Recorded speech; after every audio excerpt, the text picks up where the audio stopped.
I am feeling the pressure on this one. The person who chose this film is someone I still work with, and one of my closest friends loves this film.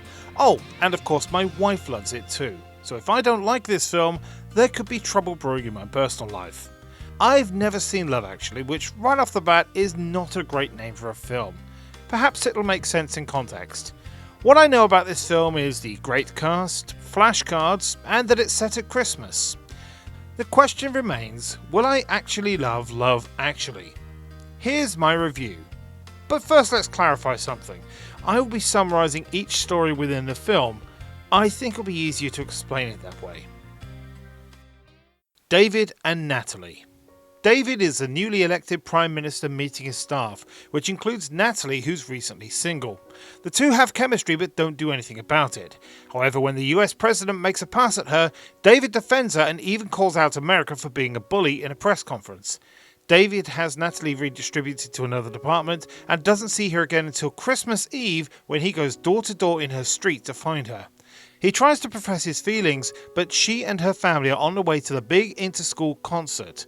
They watch from backstage and then kiss, but are inadvertently revealed to the public when the curtains are drawn on them. Juliet, Mark and Peter. Juliet and Peter get married, with Peter's best friend Mark as the videographer and best man. Juliet is concerned about the wedding video and goes to see Mark, who she thinks doesn't like her. However, it's quite the opposite, as he's in love with her, something Juliet realises when the wedding video only shows close-ups of her. On Christmas Eve, Mark shows up at the newlyweds' door and professes his love to Juliet with flashcards whilst Peter is inside. Juliet gives him a kiss on the cheek and heads back inside, whilst Mark walks away saying, "That is enough." Harry, Karen and Mia. Harry is the boss of a large office who's constantly being flirted with by his receptionist Mia. Karen, his wife, is trying to console his friend Daniel, who recently lost his wife, and helping their kids get ready for the inter-school concert. At the Christmas party, Mia makes a move on Harry, and Harry buys her an expensive necklace. Karen finds the necklace and thinks that it was for her, but when she doesn't open it on Christmas Eve, she realises that Harry is buying for Mia and confronts Harry at the inter-school concert. Sarah and Carl. At Harry's office, Sarah has a huge crush on Carl. The two are nudged together at the Christmas party and they head back to her place. They're interrupted by Sarah's phone, her brother Michael, who's in a psychiatric hospital. Carl tells her to ignore it, but instead she goes to him. The two quietly say Merry Christmas to each other on Christmas Eve. Daniel and Sam. Daniel and his stepson Sam are trying to process the death of their wife and mother respectively. Daniel struggles to connect with Sam until Sam confesses that he is in love with the most popular girl in school, Joanna, but she doesn't know who he is. Sam gets the idea to play in the school band and learns to play the drums for weeks before the inter-school concert. The performance is well received, but Joanna leaves for the airport as she and her family are moving back to America. Daniel and Sam head to the airport and Sam runs past security to say goodbye. Jamie and Aurelia. Recently cheated on Jamie heads to an isolated cottage in France to write. He's introduced to his housekeeper Aurelia, who doesn't speak English and only speaks Portuguese. Jamie doesn't speak Portuguese, and so the two struggle to communicate and yet still fall for each other. They get sad when they have to separate, and Aurelia kisses him as they part. Jamie heads to his family for Christmas Eve, but leaves immediately and heads back to France, professing his love and asking Aurelia to marry him in broken Portuguese, and she accepts in broken English. John and Judy.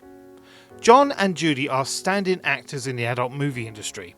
Over the course of weeks towards Christmas, they get talking and agree to go out for Christmas drinks and end the film engaged. Colin. Colin is struggling with English women and decides to head to Milwaukee to seduce women with his British accent.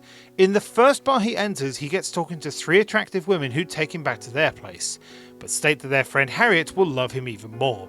Colin returns to England with Harriet and her sister. Billy Mack. Billy Mack is an aging rocker trying to get to the Christmas #1 with a version of Christmas is All Around. His candid, overly honest nature in interviews annoys his manager Joe, but he ends up winning the achievement and heading to an all-star party, leaving Joe alone on Christmas Eve. He leaves the party early to join Joe and states that he is the love of his life. The 9 stories of Love Actually intersect within each other and go in timeline order from 4 weeks to Christmas Eve. They have a varying degree of success, with some being really charming and engaging, whilst others annoy me in ways that they probably shouldn't. The David, Natalie, Karen, Harry, as well as Daniel, Sam stories are charming and engaging. These are the characters I'm invested in and I want to see more of. It's little things for the most part. Why is it that 3 people are making a weight joke about Natalie? I understand the ex, but her family and then David? Is this an inside joke? Do Karen and Harry make it? I really want to know how this one goes because their reunion at the airport a month later suggests that they're trying but are still cold with each other. As for Sam, he runs past airport security post 9/11, and when finally getting caught, there are no consequences. That's the biggest thing for me, and it's a shame because this very distracting plot point kind of ruins the story for me. The Juliet, Mark, Jamie, Aurelia, and Sarah Carl stories, on the other hand, didn't really do it for me, either frustrating me with how they went or just outright irritating me. Mark is a real red flag as far as the best friend is concerned. To declare his love with a big romantic gesture just weeks after the wedding and then deciding that he won't do anymore is baffling. Sarah and Carl is more about the choices Sarah makes to be with her brother rather than with Carl. Not all love stories end positively, and this story is proof positive of this. Jamie and Aurelia know each other for a couple of weeks, don't speak the same language, and yet they both fall in love with each other and decide to get married? That is way too far-fetched for me. I can see what they're trying to do, but the ending just doesn't land right. The other 3 stories are joke stories, more light-hearted. John and Judy doesn't have much going for it, but again ends in them getting engaged. It's the only down point to this really minor story. Billy Mack might be my favourite character, and his story kind of overarches the whole film very well. The ending is weird though. He declares his love for his manager at the end, but it's not clear if this is platonic or romantic, and it sort of falls in a weird in-between as a result. I hate Colin's story. It is like an adolescent teenage boy wrote it. The first bar the English accented man heads into ends with him having a foursome with 3 very attractive women and meeting his future girlfriend during this session. I've written better erotica than that. All in all then, the stories are a bit of a mixed bag, and for the most parts the endings aren't that great. The cast on the other hand are. I don't think there is a weak actor or actress, as each character feels realistic for the most part. With this cast though, you would expect that. For me, I enjoyed the nostalgia of the time, specifically the soundtrack. When Sugar Babes 2 Lost in You played, I lit up. In fact, future editing Brad, make sure you include that song in this review. On it. I also love seeing Rowan Atkinson rapping The Gift. Honestly, it's my favourite moment and I could watch him do that for ages. I enjoyed the structure of the film. The stories linked together with certain characters knowing each other and one story leading into another. Just look at this diagram. I just feel that there are too many stories overall which dilute the good ones. You could cut 3 or 4 of them and the film would still work better as a result. It also means that you get switches between the characters which are so short and don't progress anything. Jamie setting up in his French cottage, for example, is the whole of a scene, as is a scene where Karen and Harry talk briefly. It means it can be hard to focus on certain stories and characters, which again takes away from the good ones to focus on some of the weaker ones. So let's talk about that title. Now, I mentioned in the intro that I wasn't a fan of it, and the context is that love actually is all around us. This isn't explained in an opening monologue, but I still think the title doesn't fit. So what titles can I come up with? I'm Bradley J, and here's a list of 5 alternate titles for Love Actually. Number 1. Anthology of Love. This describes the film as a collection of stories that intertwine within each other. If you don't like the word anthology, how about number 2, Love Stories? A lot more on the nose, but again, fits better than Love Actually. Number 3, The Power of Love. This fits the theme of the film and leans into the Christmas setting, which incidentally works very well, more so than Die Hard anyway. Number 4, Love is All Around. This one leans more into the Christmas number 1 in the movie, and would mean that one word taken away from the monologue would still make this work. And number 5, Love surrounds us and penetrates us.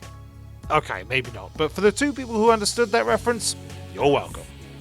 I think that Love Actually is a charming, funny and romantic film, albeit some of the themes are overly simplified. The idea is solid, but by adding too much it means the good things are bogged down by the bad, making for a fairly average film overall. I can recommend it, but I don't think it's an all-time great. I'll probably end up getting the Monopoly set for my collection, and I'll probably see the film again, but I won't be in a hurry to. I'm not in love, actually. More like as a friend, actually. Thank you for watching this video. If you like what you see, please give this video a like and share it on social media. Maybe leave a comment below about what you thought of this video. And if you'd like to see more, please subscribe for more content. If you'd like to support me in other ways, you can buy merchandise at bradleyj.tmail.com, where you can buy t-shirts, tote bags and more. Or you can become a Patreon at www.patreon.com/BradleyJVoices for just £1 a month. Coming up next for the Film Review Open Challenge is John Wick. For now though, thank you very much for watching.